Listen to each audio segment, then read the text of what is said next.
All right, what is good, ladies and gentlemen? It is the Master Reviewer back again with another review, and today we are doing a review for Wish. This is a Disney film. It came out in 2023 to celebrate Disney's 100-year anniversary, and I will just give a bit of background. This was a first-time watch for me that I watched it today, and that's for a viewer recommendation, which at this point I think is the longest viewer recommendation that is, I think probably one of the longest viewer recommendations that has taken me so far to get to. But yeah, I finally did watch it, so hopefully the next recording will be that actual viewer recommendation. And I did go into this, I did hear a lot of people ended up not liking this film, and so I did go into this with a bit of lower expectations, and I think that might have helped because I did actually enjoy this film. So we are going to get into it, starting off with the plot. So the plot of the film is that basically there is the main character, Asha, and she wants to be the apprentice of King Magnifico. It is stated that at the start of the film, King Magnifico, he created this kingdom, basically the kingdom of Rosas, because his hometown basically was destroyed, and basically just got destroyed by thieves and stuff. It was his hometown was ruined. I think maybe he lost his family and something. So he went and created this new kingdom in order to be able to, that people can come to, and that he could protect their dreams. So the whole thing with this film is that there's very, as the title states, there's a large emphasis on dreams and how it's a person's being, that a person is not themselves without their dream. A dream of a person is basically who they are and who they aspire to be, kind of. And so anyway, so Asha, she wants to be the apprentice of King Magnifico, and she ends up finding out that he is basically hoarding all of the wishes, and he's not actually granting a lot of them because he claims that a lot of them are dangerous. And so it's pretty much because he does not want to, for example, there is Asha's grandpa. I think his name is, she calls him Saba, but I think his name is Sabino from what I checked in from the character name. So anyway, so she wants her grandpa's wish to be granted, and so Magnifico, he checks it out and he's he wants to wish to inspire people, but it's too vague. It could lead to an uprising or an angry mob or whatever, and so he cannot grant it. And so Asha says okay, well, if you're not going to grant the wishes, why not just grant it back to the people so that they are able to remember it? Because it's stated also when you everyone basically gives their wish to Magnifico when they turn 18, but then after they give the wish, then basically they end up forgetting it. So Asha says give it back to the people so that they can pursue it themselves if they want to. But Magnifico does not want to, because pretty much just for the purposes of so that he might not get overthrown in the future. So yeah, basically the film becomes Asha is there's some side characters as well. I think there's these 7 characters that are meant to be representations of the 7 dwarfs. This film definitely pays a good amount of homage to the actual Disney properties, just Snow White with the 7 dwarves. There's not homage necessarily, but there is a decent amount of references to certain Disney properties. And so yeah, anyway, Asha, her whole goal for the movie is basically to stop Magnifico, and so she ends up wishing on a star in order for things to change. And then from there is a character called Star that basically it shows up, and Star is able to grant wishes of animals and humans alike. I think maybe also trees and nature. So yeah, the Star makes the goat that Asha is with talk. The goat's name is Valentino, and so he starts talking. And anyway, yeah, basically Asha, she is trying to steal back the wishes from Magnifico. That becomes the plot of the film. And so she gets some help from her friends. Skip ahead, basically, eventually she ends up getting betrayed by, I'm trying to remember specifically the events of what happened. At some point, she did get betrayed by one of the 7 dwarves, the only one that was above 18 years old.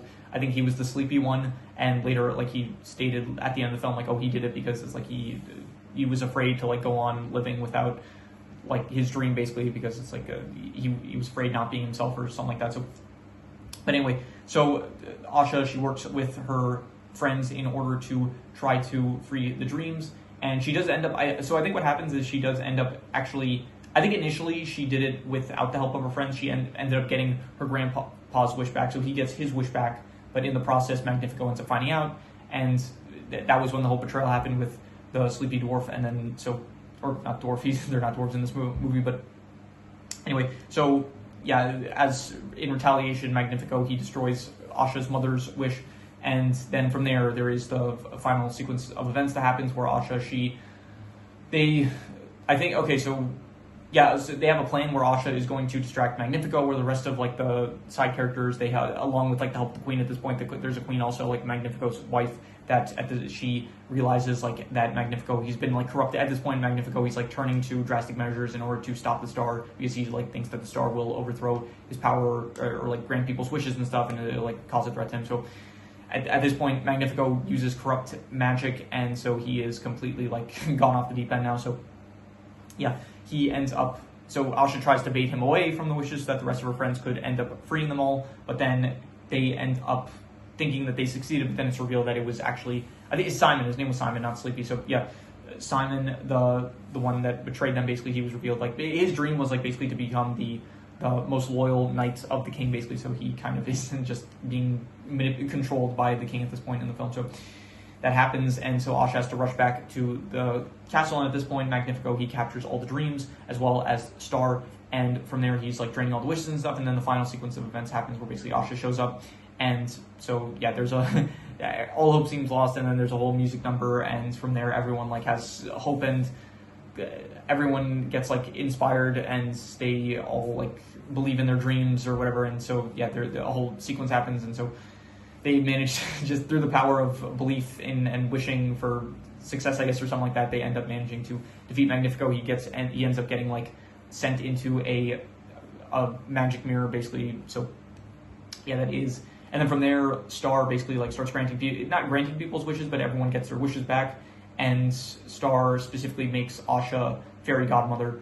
I don't know if it's like necessarily fairy godmother from the Cinderella movies, but she is a fairy godmother. So yeah. And that is pretty much where the film ends. Yeah, so overall the plot, I would give the plot like I'll go a 3 to 5. It was alright, definitely not the most interesting, but I do think that it worked. I would say, like, I like the whole aspect of just anything that had to do with the dreams of like the Magnifico, like he's hoarding the dreams, but he's like kind of granting them, but he's not willing to grant most of them because he thinks that they're dangerous, and so Asha's like wants him to give him back, but then he's not willing to because he's worried that like certain dreams could damage his like position of being like in charge of Rosas and stuff. So I did like that aspect of the plot, but just a lot of the plot was kind of, yeah, it wasn't too interesting, but it was like still, I just go like a 3 to 5. I would say I would say 3 to 5, like all right, the usual 3 to 5. I would say. In terms of the characters, I think that Asha as a protagonist, she is fine. I don't really like Valentino, the goat. He's just kind of annoying, I would say. The Star doesn't really feel too much like a character because the Star doesn't talk, but even so, the Star was like Star. That's the Star's name, Star. So that the Star was fine. I think that the rest of Asha's friends were actually pretty good, I would say. I did hear like I think around the time that this film came out, this was like one of the films that I did end up watching like a lot of videos about. Like people were saying like, oh, it's like a really, really bad film or whatever. And I did hear like a lot of people say criticism about like the side casting characters, where it's like a lot of them, like there's 7 of them, and it's like they don't get a lot of screen time and stuff. And I agree, like I do think that there are like certain ones definitely get a bit more screen time than others, I would say. But even so, I still think that collectively as a group they were pretty good, I would say. I think that Saba was good as well. Yeah, what's her name? Asha's grandpa, Saba. I thought that he was pretty. He was fine. Like I think that he's like, he wasn't too prominent, but I thought that the moments with him were all right, as well as like, I guess Asha's mother by proxy, I would say. And who else is there? The Queen, Magnifico's wife. She was all right, just kind of like worried about Magnifico, and then eventually, I got another bit of criticism I heard from back in the day when I watched videos about this movie was that people would say that like, oh, she's by the end of the film, it's like she was in love with this man, but then it's like she's so willing to just throw him away and lock him in a dungeon. It's like I get it, but at the same time, it's like this guy like went insane and tried to like take over everyone and stuff. So at that point, it's like, and I'm pretty sure he's still corrupt by the magic because it did state like he's not going to be. Like, I guess she was a bit smug about defeating him at the end, and so if she really was in love with him, I guess like she would be a bit more sad about having to like lock him in a dungeon of like the way he turned out at the end. So that is maybe a bit of criticism there, but yeah, I would say that she was fine. I would say, and any other characters? I think I mentioned most of them already. So I don't love that. Oh, Magnifico, that's actually probably my favorite character in the film. I think Magnifico, he was a good villain. I think that it's a bit stupid, the motivation, because like there are a lot of dreams that he probably could have granted. I'm assuming like some people's wishes were like, oh, I wish I could fly and stuff. It's like I don't think realistically, like how would that caused the downfall of the kingdom, or like his overthrowing of power. So like I do think that there were a lot of wishes that he could have probably just granted in order to just kind of appease his people, which would have just made him an even better king, I would say. So yeah, it does feel like not the best way that they went about him, but I do still think that he was good. I think Chris Pine does a great job with the voice acting of the character. I think that, yeah, just a good character. Like at first he seems like very like a very calm civil king that seems reasonable, but then as like the film goes on, it's like it's progressively more, you see him like get progressively more like unreasonable, and like kind of he starts going crazy and stuff, and like corrupted by power. And so yeah, I thought that he was good. So overall, I would give the characters, I would say like I'm gonna go like a 5.5. I don't really like most of them, but I do like, again, the side cast of characters I would say were pretty entertaining, as well as Magnifico was specifically. Besides them, like everyone else was just like all right, I would say. So I'm just gonna give a 5.5 for the characters, decent. In terms of the settings, the actual kingdom of Rosas, this is where it takes place. I don't think it's great. It feels really small, to be honest. Like it's on this island, and in this island, it's like we barely see any of the kingdom, to be honest. We see like a few areas of it, like the actual castle that Magnifico lives in, and we see like Asha's house, a bit of the forest, and some street areas and stuff. It's not really the best, I would say. I don't hate it. I would just give it like a 5 out of 10. I would say like not good or bad.